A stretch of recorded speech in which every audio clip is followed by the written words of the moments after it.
രണ്ടാം ലോകമഹായുദ്ധത്തിന്റെ ഇരുണ്ട അധ്യായങ്ങളിൽ ഒന്നായ കംഫർട്ട് വുമൺ വിഷയത്തിൽ ജപ്പാനും ദക്ഷിണ കൊറിയയും തമ്മിലുള്ള തർക്കം വീണ്ടും കലുഷിതമായിരിക്കുകയാണ്. യുദ്ധകാലത്ത് ജാപ്പനീസ് സൈനികർ ലൈംഗിക അടിമകളാക്കിയ ആയിരക്കണക്കിന് സ്ത്രീകളുടെ വേദനയുടെ കഥയാണിത്.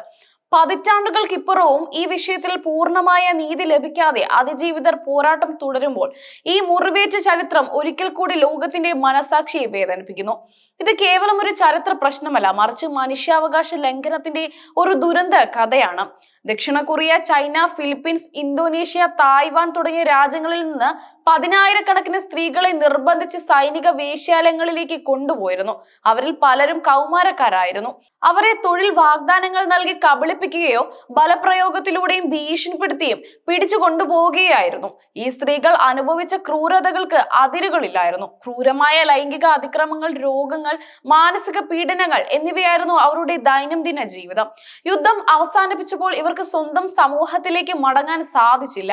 ഭയം, അപമാനം, ഒറ്റപ്പെടൽ തുടങ്ങിയ കാരണങ്ങളാൽ അവർ കടുത്ത ദുരിതങ്ങളിലൂടെ ജീവിതം തള്ളി നീക്കി.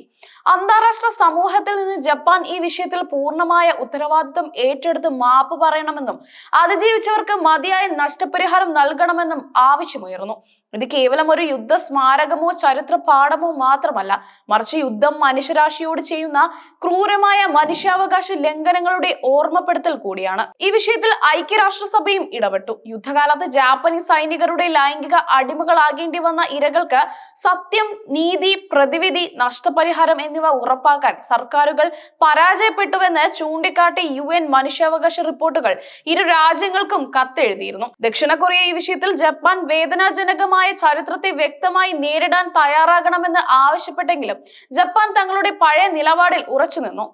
1965-ലെയും 2015-ലെയും കരാറുകളിലൂടെ ഈ പ്രശ്നങ്ങൾ എല്ലാം പരിഹരിച്ചുവെന്ന തങ്ങളുടെ വാദത്തിൽ ജപ്പാൻ ഉറച്ചു നിന്നു. ദക്ഷിണ കൊറിയൻ കോടതികൾ ലൈംഗിക അടിമത്തത്തിന് ഇരയായവർക്ക് നഷ്ടപരിഹാരം നൽകാൻ ജപ്പാനോട് ഉത്തരവിട്ടിരുന്നു. എന്നാൽ ഇത് രാജ്യങ്ങളുടെ പ്രതിരോധ ശേഷി എന്ന അന്താരാഷ്ട്ര തത്വത്തിന് വിരുദ്ധമാണെന്ന് ജപ്പാന്റെ വാദം. ഒരു രാജ്യത്തിന് മറ്റൊരു രാജ്യത്തിന്റെ കോടതിയുടെ അധികാര പരിധിയിൽ നിന്ന് നിയമപരമായ സംരക്ഷണം ലഭിക്കുമെന്ന തത്വമാണിത്. ഈ കോടതി വിധികൾ ജപ്പാന്റെ പരമാധികാരത്തെ ദുർബലപ്പെടുത്തുന്നു എന്നും മുൻ കരാറുകൾക്ക് വിരുദ്ധമാണെന്നും ജപ്പാൻ വാദിക്കുന്നു. എന്നാൽ കൊറിയൻ പൗരന്മാർക്കെതിരെ നടന്ന മനുഷ്യരാശിക്കെതിരായ കുറ്റകൃത്യങ്ങൾക്ക് രാജ്യങ്ങളുടെ പ്രതിരോധ ശേഷി ബാധകമല്ലെന്ന് ദക്ഷിണ കൊറിയൻ കോടതികൾ പറയുന്നു. അന്താരാഷ്ട്ര നീതിന്യായ കോടതിയിൽ ഈ വിഷയം എത്തിക്കണമെന്ന് ചില അതിജീവിതരും വിദഗ്ധരും നിർദ്ദേശിച്ചിട്ടുണ്ടെങ്കിലും ഇതുവരെ ഒരു നടപടി ഉണ്ടായിട്ടില്ല. നീതിക്കായുള്ള അവരുടെ പോരാട്ടം തുടരുമ്പോൾ കാലം മായ്ക്കാത്ത ഒരു മുറിവുമായി ഈ വിഷയം നിലനിൽക്കുന്നു. 1995-ൽ ജപ്പാൻ ഖേദം പ്രകടിപ്പിക്കുകയും നഷ്ടപരിഹാരം നൽകാനായി ഒരു സ്വകാര്യ ഫണ്ട് രൂപീകരിക്കുകയും ചെയ്തിരുന്നു. എന്നാൽ ദക്ഷിണ കൊറിയയിലെ പലരും ഇത് നിയമപരമായ ഉത്തരവാദിത്വത്തിൽ നിന്ന് ഒഴിഞ്ഞുമാറാനുള്ള തന്ത്രമായി കണ്ടു. ജപ്പാൻ സർക്കാർ നേരിട്ട് ഉത്തരവാദിത്വം ഏറ്റെടുത്ത് മാപ്പ് പറയണമെന്നാണ് അവരുടെ ആവശ്യം. ഈ ചരിത്രപരമായ തർക്കം ഇരു രാജ്യങ്ങളും തമ്മിലുള്ള ബന്ധത്തിൽ ഒരു വലിയ വിള്ളലായി തുടരുന്നു. ഇരു രാജ്യങ്ങളും തമ്മിൽ അടുപ്പം സ്ഥാപിക്കാൻ ശ്രമിക്കുമ്പോഴും കംഫർട്ട് വിമൻ വിഷയം ആ ബന്ധത്തിൽ ഒരു മുള്ളായി തുടരുകയാണ്. ഈ പ്രശ്നം പരിഹരിക്കാതെ സമാധാനപരമായ ഒരു ഭാവി സാധ്യമല്ല എന്ന് അതിജീവിച്ചവർ ഓർമ്മിപ്പിക്കുന്നു. 2015-ൽ കരാർ ഒപ്പിട്ടപ്പോൾ 46 അതിജീവിതർ ജീവിച്ചിരിപ്പുണ്ടായിരുന്നുവെങ്കിലും ഇന്ന് 6 പേർ മാത്രമാണ് അവശേഷിക്കുന്നത്. അവരുടെ പോരാട്ടം ഒരു ജനതയുടെ നീതിക്കായുള്ള പോരാട്ടമാണ്. ഈ വിഷയത്തിൽ നീതി ലഭിക്കാൻ കാലതാമസം ഉണ്ടാകുന്നത് അതിജീവിതർക്ക് കൂടുതൽ വേദന നൽകുന്നു. ഈ സംഭവം മനുഷ്യരാശിക്കെതിരായ ഒരു കുറ്റകൃത്യമാണ്. യുദ്ധം സാധാരണ ജനങ്ങളോട്, പ്രത്യേകിച്ചും സ്ത്രീകളോട് ചെയ്യുന്നത് എന്താണെന്ന് ഇത് നമ്മെ ഓർമ്മിപ്പിക്കുന്നു. അവരുടെ ശരീരം ഒരു ആയുധമായി ഉപയോഗിക്കപ്പെട്ടു, അവരുടെ സ്വത്തും നശിപ്പിക്കപ്പെട്ടു, അവരുടെ ജീവിതം കവർന്നെടുക്കപ്പെട്ടു.